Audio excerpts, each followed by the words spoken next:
selamat pagi. Pagi juga Kak Damai, pagi juga buat semuanya. Ya, puji Tuhan karena pemeliharaan Tuhan yang sangat menyayangi kita masih boleh bangun pada pagi hari ini, menikmati udara segar yang dikasih Tuhan buat kita. Terus apalagi nih Kak Putri? Kita juga bisa mandi, kita juga bisa makan. Ya, ada yang belum mandi nggak di sini? Kamu bukan ya? Udah makan? Bagus. Terus ada yang lebih penting tapi Kak Putri, apa ya Kak Putri? Kita harus mempersiapkan hati kita untuk memuji nama Tuhan. Iya, benar banget. Karena kita mau menghadap Tuhan, kita harus siapkan hati kita untuk senantiasa memuji dan memuliakan nama Tuhan. Yuk, sekarang kita pujikan pujian semesta bernyanyi. Sambil bertepuk tangan ya. Terus juga berdiri. Ayo kita berdiri.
Mari kita persiapkan hati kita untuk doa dan doa dipimpin oleh Kak Niel.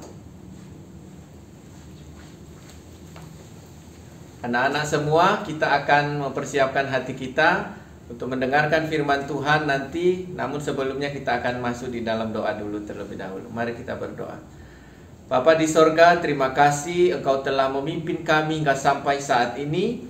Dan kami semua anak-anak-Mu yang ada di rumah masing-masing telah siap untuk mengikuti kebaktian ini sampai akhir dan juga telah siap untuk mendengarkan firman Tuhan. Tolong kami ya Tuhan, supaya kami dengan sungguh-sungguh boleh mengikuti kebaktian ini dan mendengar firman Tuhan. Terpuji nama-Mu Bapa, di dalam nama Tuhan Yesus kami berdoa dan mengucap syukur. Amin. Nah, anak-anak sekalian, beberapa minggu yang lalu kita sudah menyaksikan kesaksian dari beberapa teman-teman kita. Nah, hari ini juga masih ada kesaksian yang akan kita saksikan bersama-sama dari dua orang teman kita. Siapa ya mereka? Nah, kita akan saksikan berikut ini. Halo semua teman-teman, saya Marsa. Saya akan menceritakan pas bulan kemarin, pas awal-awal corona, saya sakit panas. Diperiksa ke BPJS dan saya dikasih obat. Langsung saya pulang ke rumah dan saya minum obatnya. Langsung saya tidur dan tengah malam saya menggigil dan sakit panas saya semakin tinggi dan ibu sama bapak khawatir. Langsung saya dibawa ke rumah sakit, diperiksa, suhu saya 37 dan kata dokternya saya tidak apa-apa. Langsung saya dikasih obat dan aku pulang sama ibu sama bapak. Langsung aku minum obatnya, puji Tuhan saya sembuh. Ini semua karena berkat Tuhan. Terima kasih, Tuhan Yesus memberkati. Halo semuanya, saya Eri. Saat ini saya berusia 8 tahun. Saya bersyukur atas penyertaan Yesus, di mana saya bisa naik ke kelas 3 dan mendapat ranking 5. Saya juga bersyukur dan berterima kasih pada mama papa sudah membesarkan saya selama ini. Kiranya Tuhan selalu memberikan kesehatan dan kelancaran dalam bekerja dan juga tak lupa kepada Cici Feli dan Jevaren yang sudah membimbing saya selama ini dan juga Mak dan Engkong. Kiranya kesaksian ini bisa menjadi berkat buat teman-teman sekalian. Amin. Wah, luar biasa banget ya kesaksian dari teman-teman kalian. Semoga kita semua yang udah nonton, terus juga mereka-mereka yang ada di luar sana yang lagi nonton juga boleh semakin terberkati sama kesaksian teman-teman kita. Bagi yang belum mengumpulkan, segera kumpulkan ya untuk ditayangkan minggu depan. Oke, jadi kan kita udah ngeliat kesaksian nih ya Kak Putri. Terus aku mau nanya nih sama Kak Putri. Iya. Kak Putri pernah nggak sih ngalamin kayak dimarahin sama papa mama? Apa sih yang ngebuat papa marah itu sampai marah banget Kak Putri? Ada. Itu waktu aku kerja kelompok Kak Damai. Waktu itu aku janjinya pulang itu siang. Kan itu kerja kelompoknya pagi, tapi aku pulangnya sore. Wah, terus. Terus bapak itu marah Oh. karena aku khawatir kan. gitu. Pastilah anak cewek juga ya. Iya, gitu ada. Terus aku nih juga ada nih. Apa itu? Gak kalah sama kamu. Mama aku juga marah besar. Karena apa kamu tahu? Mamaku kan ngasih aku uang bulanan tuh ya. Iya ya. Itu tuh khususnya buat 1 bulan. Tapi kamu tahu uangnya udah tak habisin dalam 2 minggu. Loh, terus aku bohong. Kalau ternyata uangku itu buat urunan. Terus aku minta uang lagi. Tuh, mamaku tahu dan langsung marah. Marah besar, marah semuanya. Ya ampun, sedih tuh aku ya. Tapi kalau tak pikir-pikir, semua orang tua pasti marah lah ya kalau misalnya anaknya itu bohong. Iya, kenapa ya? Kan gini, Tuhan itu kan mengajarkan kita itu selalu menyatakan kebenaran. Kita kan saksi Kristus. Oh iya. Adik-adik juga gitu ya. Kita kan saksi Kristus. Kita harus jadi contoh yang baik. Kita menyatakan kebenaran, nggak boleh itu bohong. Ingat nggak? Hukum yang ke-9. Nah, udah tahu kan? Bagus. Yuk. Kita kan tadi udah belajar tuh ya. Bersaksi itu harus yang menyatakan kebenaran. Adik-adik juga harapannya begitu ya. Terus habis ini kita ngapain Kak Putri? Kita memuji nama Tuhan ya adik-adik. Ya, kita nyanyi apa nih Kak Putri? Kita nyanyi hati-hati gunakan tanganmu. Nah ya bener banget. Yuk kita ikutin gerakan Kak Putri sekarang. Kak Putri yang mimpin. Asik. Ya, ikutin ya adik-adik. Mari bangkit berdiri.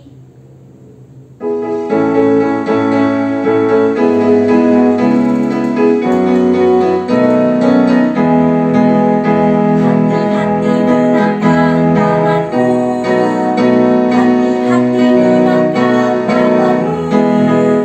Karena Bapa di surga melihat ke bawah. Hati-hati gunakan tanganmu. Hati-hati gunakan mulutmu. Amin. Hati-hati gunakan mulutmu. Amin. Karena Bapa di surga melihat ke bawah. Hati-hati gunakan mulutmu.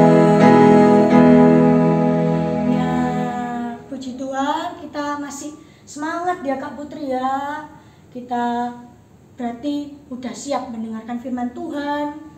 Hari ini yang menyampaikan firman Tuhan itu siapa sih Kak Putri? Yang menyampaikan firman Tuhan, Bu Simon adik-adik. Ya, silakan duduk. Tadi udah disuruh duduk belum ya? Oh iya belum. Oh ya, silakan duduk Ya, dulu. silakan duduk ya Ya. adik-adik. Kita siapkan hati kita, siapkan Alkitabnya juga. Terus kalau lagi firman Tuhan, gak boleh apa aja Kak Putri? Nggak boleh main HP. Terus kita harus mempersiapkan hati kita. Gak boleh, Mm-mm. gak tenang ya, pokoknya harus Iya, tenang ya harus Kak Putri ya. tenang. Iya bener banget. Itu kita supaya fokus untuk Ya. mendengarkan firman Tuhan. Yuk, sekarang kita siap-siap mendengarkan firman Tuhan dari Ibu Simon.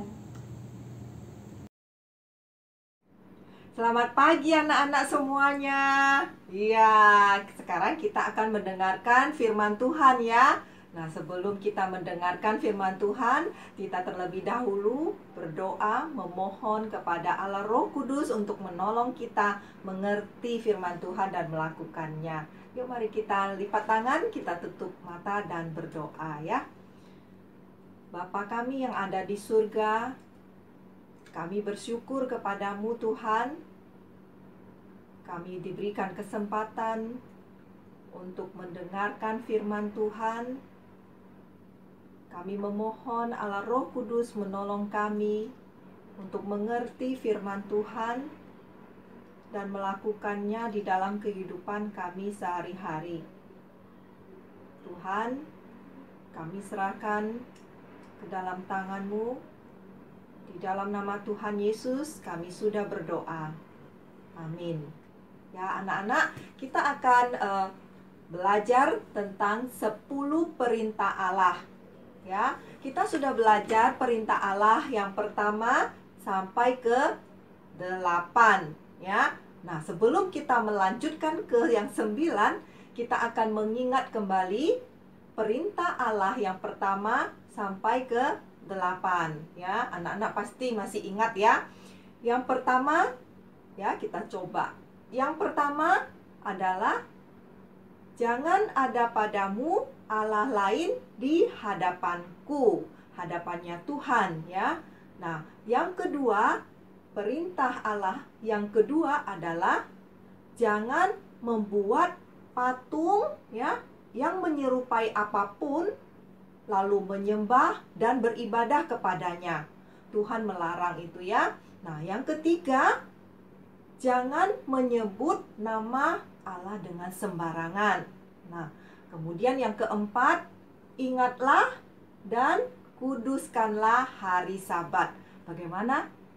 Anak-anak di rumah hafal ya? Masih ya? Nah, kemudian itu perintah dari pertama sampai yang keempat mengatur hubungan kita dengan Tuhan.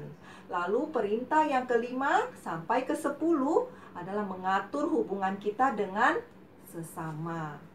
Coba yang kelima, kita lanjutkan yang kelima. Kelima perintah Allah. Perintah Allah yang kelima adalah hormatilah ayahmu dan ibumu. Kemudian yang keenam, jangan membunuh. Kemudian yang ketujuh, jangan berzina. Kemudian yang kedelapan, jangan mencuri. Nah, sekarang yang ke-9. Yang ke-9 adalah, coba buka Alkitabnya, Keluaran pasal 20 ayat 16.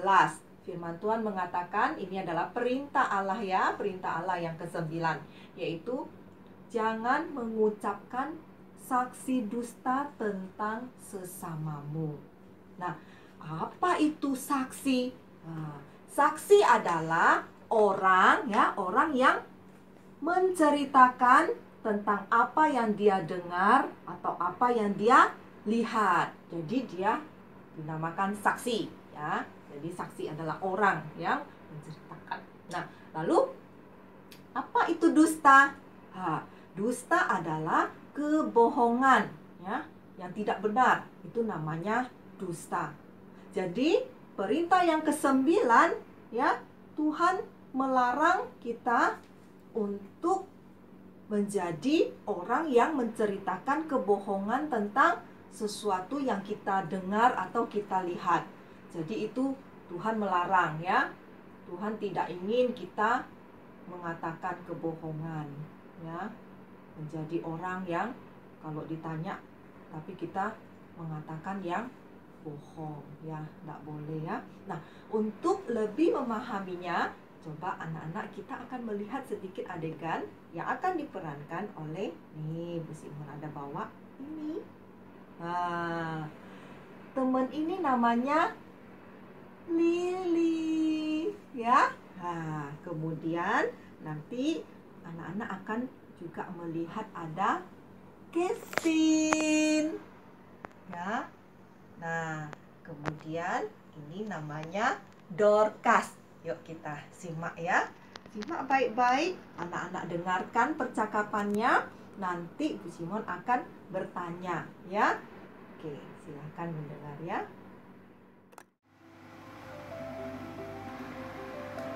Wow, headsetmu bagus sekali. Beli di mana tuh, Kevin?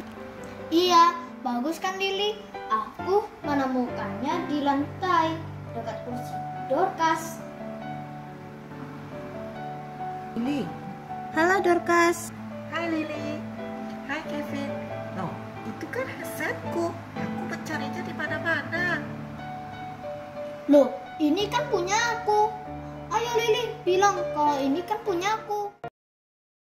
Nah, anak-anak sudah menyimak ya apa yang dikatakan oleh 3 sahabat ini. Ya, sudah jelas ya?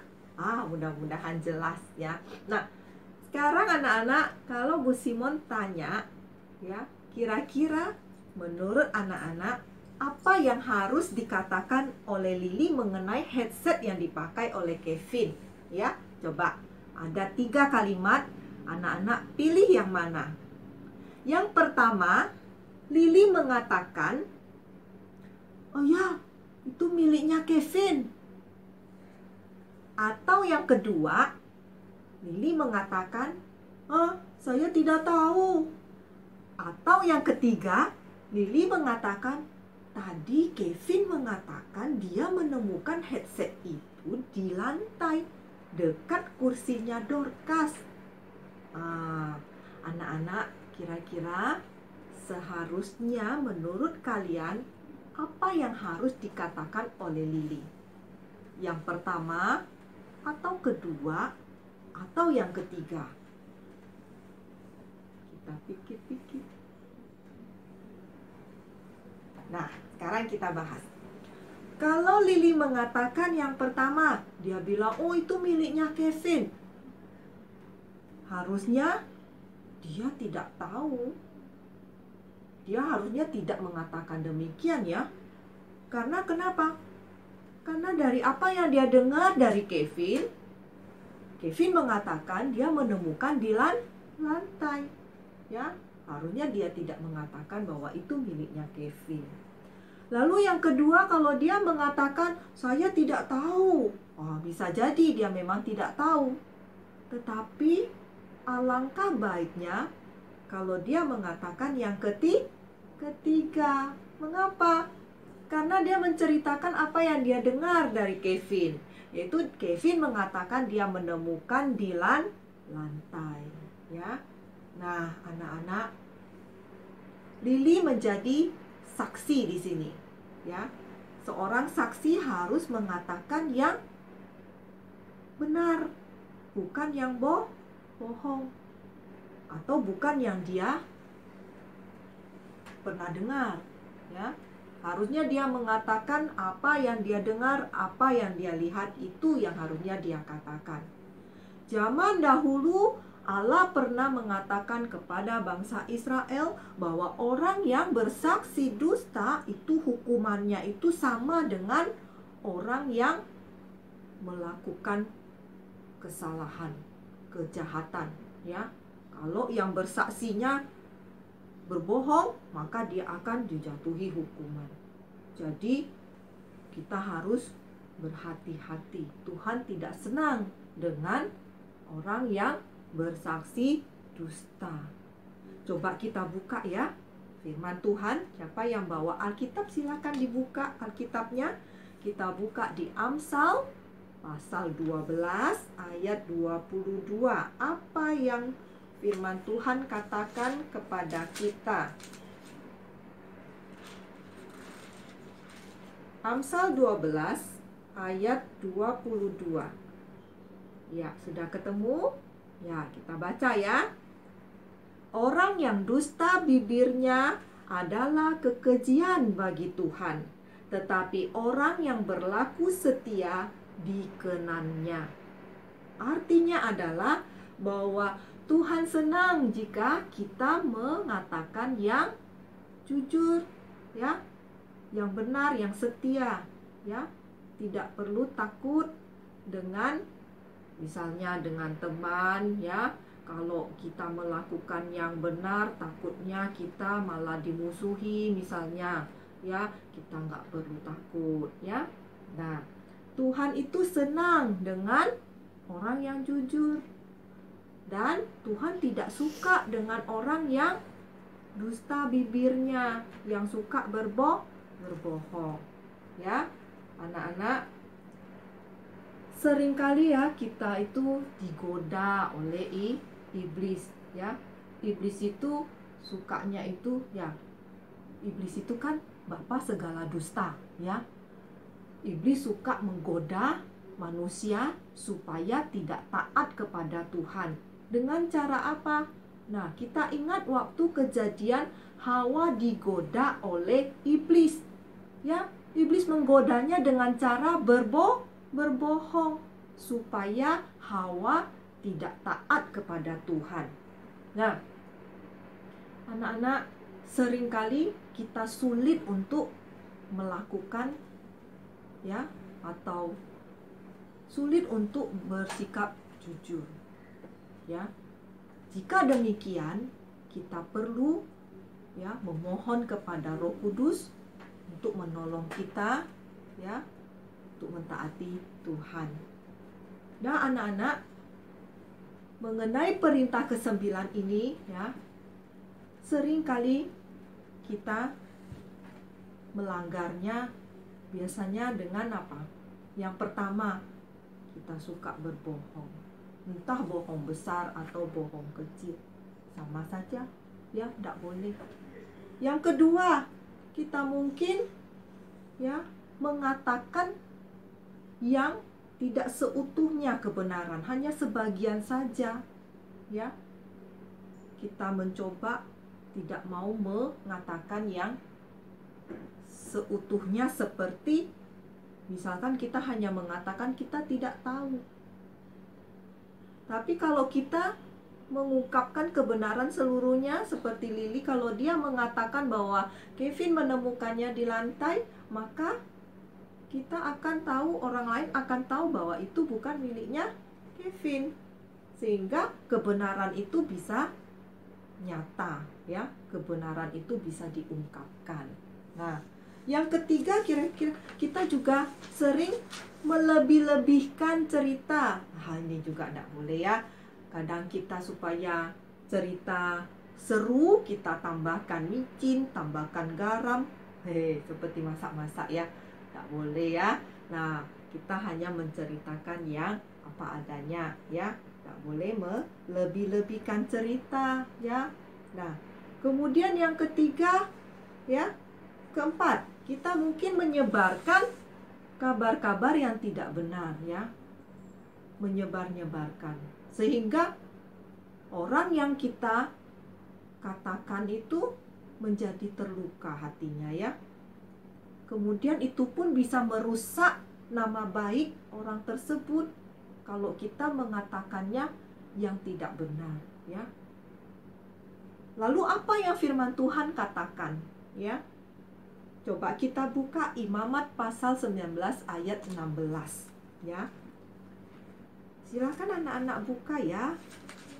Alkitabnya Imamat pasal 19 ayat ke-16, ya.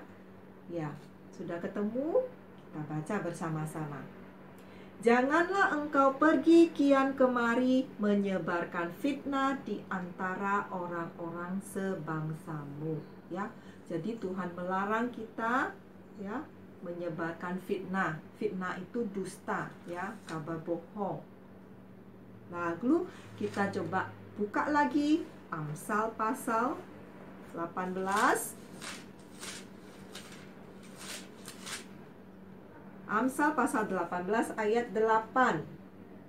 Nah, perkataan pemfitnah seperti sedap-sedapan yang masuk ke lubuk hati. Apa artinya? Perkataan pemfitnah. Pemfitnah berarti orang yang berkata tidak jujur, yang berkata bohong, ya. Itu seperti sedap-sedapan, firman Tuhan bilang. Apa itu sedap-sedapan? Sedap-sedapan adalah gigitan kecil yang membuat kita itu ingin makan lagi, ingin makan lagi. Nah, itu sedap-sedapan. Jadi firman Tuhan bilang, biasanya kalau cerita yang gosip-gosip itu, ya, cerita-cerita, ya, yang tidak benar itu, orang yang mendengarnya itu pengen lebih lagi, pengen lebih lagi. Nah, ini tidak baik. Kita yang mendengarkan juga jangan mendengarkan.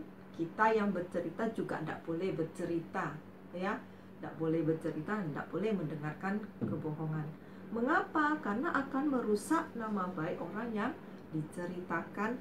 Lalu kita akan berpikir seperti apa orang itu, ya, yang kita dengar mengenai orang tersebut, itulah yang kita masuk ke dalam lubuk hati, katanya, ya. Masuk ke dalam lubuk hati kita, lalu kita akan dipengaruhi, lalu kita menganggap itu benar, bahwa orang itu seperti ini dan itu, ya. Itu yang tidak baik, ya. Maka kita harus menjauhinya. Kemudian Amsal pasal 22. Kita baca yang terakhir. Amsal 22 ayat 1 mengatakan, nama baik lebih berharga daripada kekayaan besar. Wah. Jadi nama baik itu jauh lebih daripada kekayaan. Artinya apa? Kalau kita merusak nama baiknya, itu jauh lebih jahat dibanding kita mencuri kekayaan dia. Jadi betapa pentingnya nama baik seseorang. Nah, jadi kita ingat kembali, ya, bahwa perintah ke-9 ini Tuhan melarang kita untuk apa? Menutupi kebenaran atau merusak kebenaran, ya. Merugikan kebenaran, ya. Sebaliknya, kita harus menyatakan kebenaran, apalagi itu kalau menyangkut firman Tuhan, ya. Kebenaran firman Tuhan harus dinyatakan dengan benar, ya. Kemudian kita juga dilarang merusak nama baik seseorang. Sebaliknya, kita harus melindungi reputasi atau nama baik seseorang, ya. Kita mungkin pernah melakukan, ya, atau melanggar perintah Tuhan yang ke-9 ini. Entah itu bohong kecil, bohong besar, ya. Mendengarkan gosip, menceritakan gosip.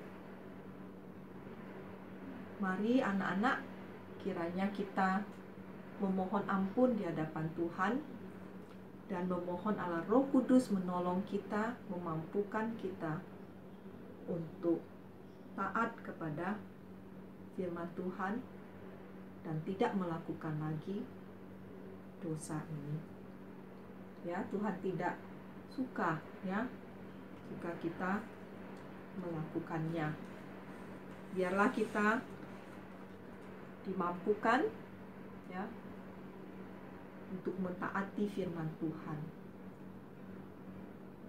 Perintah Tuhan diberikan bukan untuk menyusahkan, tetapi justru menolong kita untuk hidup semakin sempurna. Ya. Mari kita berdoa. Bapa di surga, kami bersyukur untuk firman-Mu yang telah kami dengar. Ampunilah kami ya Tuhan. Seringkali kami melakukan hal-hal yang tidak berkenan di hadapan Tuhan. Seringkali kami berbohong tanpa kami sadari ataupun dengan sengaja. Kami memohon ampun di hadapan Tuhan. Allah Roh Kudus, mampukanlah kami untuk mentaati firman-Mu. Di dalam nama Tuhan Yesus kami berdoa. Amin. Nah, demikian firman Tuhan. Sampai ketemu lagi.